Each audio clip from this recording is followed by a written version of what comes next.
Je vous propose de faire un exercice de synthèse sur les parties déjà traitées. Donc, c'est les parties saisie de dessin, les outils de modification, les outils de dessin, la saisie des coordonnées et bien sûr, tout ce qui est accrochage d'objets, sélection, etc. Alors, nous allons réaliser le plan de masse suivant. Je vous demanderai d'imprimer à partir du PDF d'exercice pour pouvoir le faire. Donc, on regarde bien ce dessin-là. Qu'est-ce qu'on a au départ? Alors, on a ici une figure de base de 94 sur 92, avec ici un cercle de 26. Si on arrive à isoler ici cette figure-là, je vais zoomer dessus pour qu'on puisse la voir. Hop, je vais la sélectionner pour la mettre à la limite avec une autre couleur. Je retire mes cotes de ma sélection. Je vais rajouter ça et ça. Donc, je vais leur mettre une couleur différente. Voilà. Cet objet-là dessiné en jaune, une fois qu'on l'a fait, eh ben, on va pouvoir utiliser des symétries, des miroirs pour refaire ce côté-là, ce côté-là, ce côté-là, etc. Donc, mon premier objectif va être de réaliser uniquement cette figure centrale. Alors, on va commencer. On va faire nouveau dessin. Là, il me propose d'utiliser un gabarit. Pour l'instant, nous n'avons pas de gabarit personnalisé. On ne va pas utiliser celui d'AutoCAD. On va aller ici dans le petit menu pour dire ouvrir sans gabarit système métrique. On arrive dans un fichier dessin. Donc, nous allons dessiner au départ un rectangle. Premier point, C pour côté.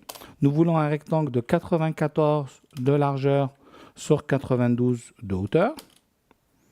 Voilà, notre rectangle est dessiné. On va le décomposer en lignes pour l'instant.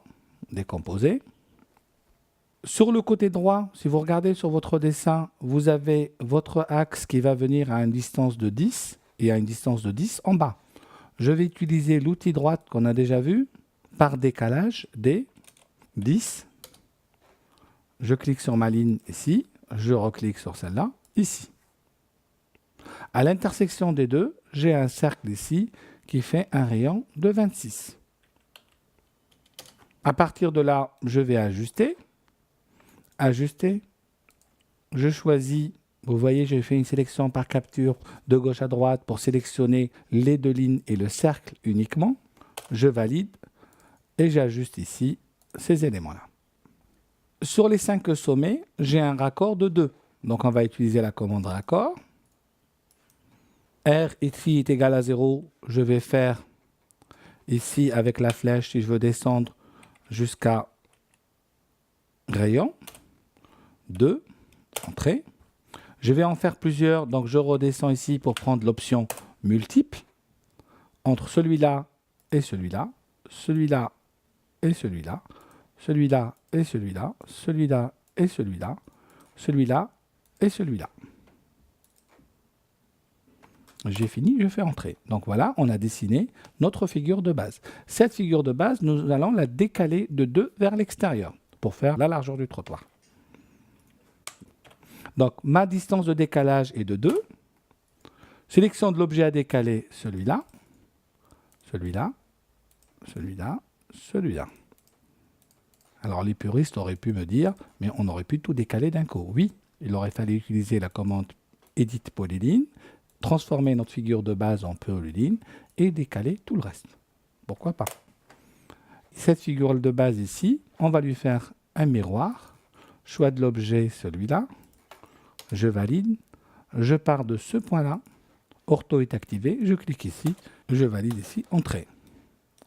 Bon. Ici, voilà, j'ai dessiné la figure en bas. Ce que je vais faire, je vais prendre ma limite qui est complètement en bas. Ma limite en bas se trouve à une distance.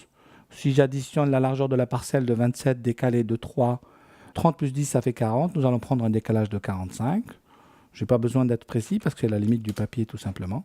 Je décale de 45 vers le bas et je vais tout simplement ajuster, comme je sais le faire. Je valide.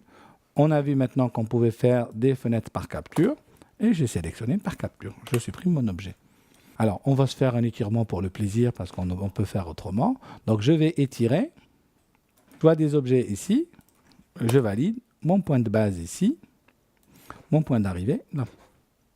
Alors, le décalage entre les axes est de 109, donc je vais faire décaler 100.9, enfin 109, pardon, cette droite-là, là.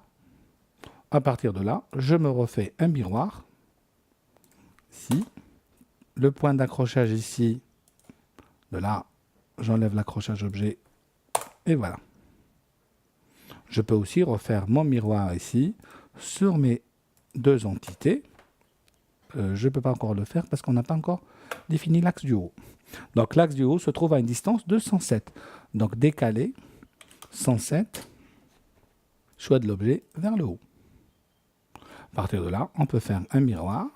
Je vais faire une sélection comme ça. Vous vous rappelez que ça ne prend que les objets qui sont complètement dedans. Les axes, il ne va pas les prendre parce que je suis dans une sélection par fenêtre. Ma fenêtre bleue ne prend que les objets qui sont complètement dedans. Et je clique ici, je reprends F3 pour activer accrochage objet. Là, je fais entrer. Pourquoi il n'a pas fait? Qu'est-ce qui s'est passé ici? Les deux points doivent être distincts. À mon avis, l'accrochage objet a dû s'accrocher au même point, donc il n'a pas trouvé le bon point. Je refais. Choix des objets, je valide. Mon premier point, il est là. Mon deuxième point, je vais le mettre là. Si j'avais mis là, et vous voyez qu'en mettant là, l'accrochage ici perpendiculaire, il est resté activé. Et donc, du coup, il a considéré que j'ai pris les mêmes points. Donc, ce n'était pas un axe. Donc, j'ai le choix ici où je fais F3, je désactive l'accrochage objet, ou je vais aller accrocher le point qui est là. Voulez-vous effacer les objets sources? Non. Je fais entrer. Et voilà mon dessin qui est là. Alors, nous allons faire la limite gauche et la limite haute de notre dessin. À gauche, on va prendre 50, donc décaler de 50. Choix de l'objet ici. J'arrive ici.